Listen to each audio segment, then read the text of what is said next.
ইরানের রক্তক্ষয়ী বিক্ষোভ ও দমনপীড়নের জেরে ইরানের সঙ্গে বাণিজ্য করা দেশগুলোর উপর 25% শুল্ক আরোপের ঘোষণা দিয়েছেন মার্কিন প্রেসিডেন্ট ডোনাল্ড ট্রাম্প।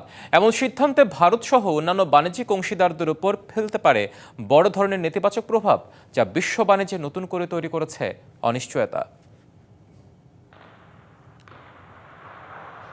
2 সপ্তাহেরও বেশি সময় ধরে ইরানে চলছে ব্যাপক বিক্ষোভ। নিরাপত্তা বাহিনীর সঙ্গে সংঘর্ষে এরই মধ্যে প্রাণ গেছে অনেকের। চলছে ধরপাকড়। বিক্ষোভকারীদের ওপর সরকারের দমনপীড়ন বন্ধ না হলে কঠিন পদক্ষেপের হুমকি দিয়ে আসছিলেন মার্কিন প্রেসিডেন্ট ডোনাল্ড ট্রাম্প।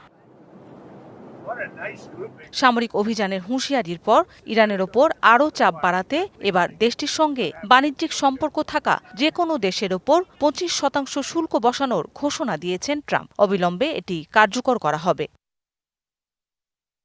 ইরানের সঙ্গে বাণিজ্যিক সম্পর্ক থাকা দেশগুলো হল চীন, ভারত, তুরস্ক, সংযুক্ত আরব আমিরাত ও ইরাক। ভারতীয় সংবাদ মাধ্যম এনডিটিভি বলছে, শুল্কের জেরে ভারতের ওপর মোট শুল্ক 75%-এ পৌঁছাতে পারে, যা চরম বিপাকে ফেলবে দক্ষিণ এশিয়ার এই দেশটিকে। এর আগে সস্তায় রাশিয়ার তেল কেনায় ভারতীয় পণ্যের ওপর সর্বোচ্চ 50% পর্যন্ত শুল্ক আরোপ করে যুক্তরাষ্ট্র।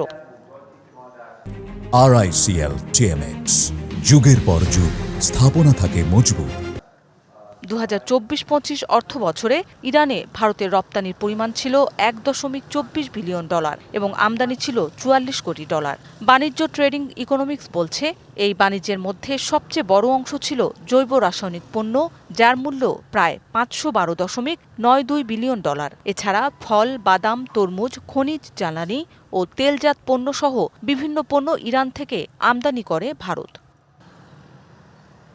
তবে ট্রাম্পের এই সিদ্ধান্ত কার্যকর করার ক্ষেত্রে বড় একটি অনিশ্চয়তা রয়েছে। ট্রাম্পের বৈশ্বিক শুল্ক আরোপের আইনগত বৈধতা নিয়ে মার্কিন সুপ্রিম কোর্টে একটি রায় অপেক্ষমান। আদালত তার বিপক্ষে রায় দিলে ইরানের বাণিজ্যিক অংশীদার দেশগুলোর উপর দ্রুত শুল্ক আরোপ করা কঠিন হয়ে পড়তে পারে।